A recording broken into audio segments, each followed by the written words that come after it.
Hello, world. Brian here for another one of these part 6 in my series of Get to Know Me. And I know I said on the last one, I'm going to do this one the next day, but here we are several days later, and now I'm doing it.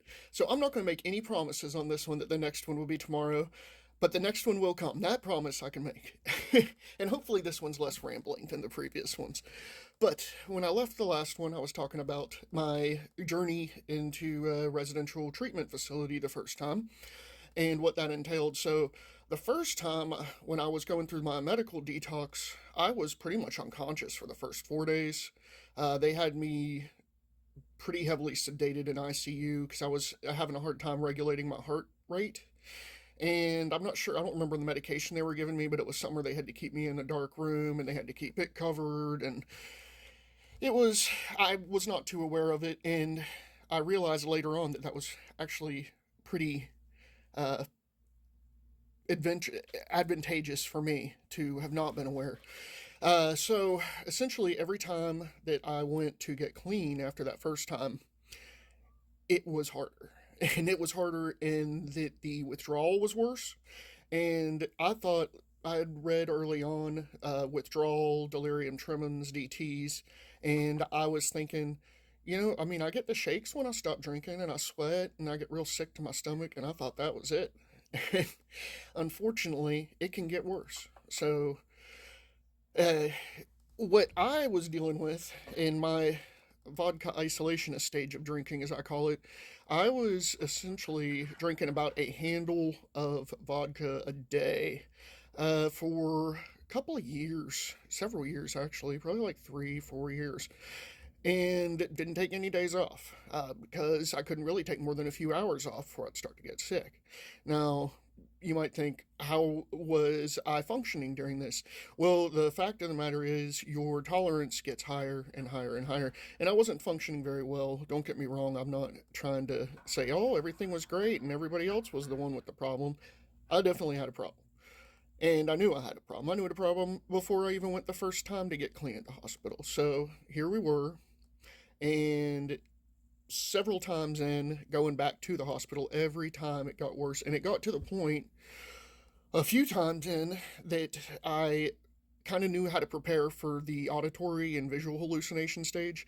And I thought I had like a foolproof scheme worked out. I would just record it on my phone, what I thought I was seeing, and then I'd go back and I'd watch it. And that worked for a while. And man, I'm going to tell you, you get to a real scary point with hallucinations and not being able to tell what's going on. I remember one time like running out to the main desk in the nurse's station at the hospital and showing them my phone and being like, look, the light socket like sucked into the wall and these people are trying to kill me. And I was terrified. And I knew it was a hallucination, but at that point I didn't, because I was like, I was recording it on my phone and I'm seeing it now when I'm watching it on my phone. So they brought me back in. I'm sure they gave me some Ativan or something, and they're like, honey, you're going to be okay. I stood with my back against the wall of that hospital room for a good 10, 15 minutes before I could even slow my breathing down enough to think about going and getting in the bed, because then I started to feel stupid. And that was when I realized, man, you can reach points with your mental health and your image and view of the world and your worldview that you never thought you'd be in, and that you aren't sure you're the same person when you get back out. But the good news is it did work. I mean, at least it's worked for now. I'm going on 21 months now, I think. 21 months sober. Clean date was August 19th, 2023. I'm not doing the math in my head real quick. Y'all can figure that out. But I am going to stop right here because we are getting on to about 5 minutes. And as usual, I was rambling, but I just wanted to kind of get a few key points in. And the takeaway from this that I want to add here on the end, because this is very important, is that if you are delaying treatment because you are scared of withdrawal and detox, you should not. You should go and get a medically assisted treatment with that. You will need it. You can't do this at home. I ran into several people in rehab that had stories of friends and that had had seizures, or them that had seizures, and I ran into a person who was trying to get clean with their friend, doing cold turkey white knuckle kind of a thing, and his friend died. He had a seizure and died before they could get the ambulance there. So it is a serious thing, and it is something that I think they don't really tell a lot of people about. I know I won my DARE award in sixth grade for drug abuse resistance education, and they never told me about delirium tremens or the hallucinations that you might have if you quit taking alcohol cold turkey. So if you're in that situation, get some professional help. Don't try to do it alone. I just know that I love you.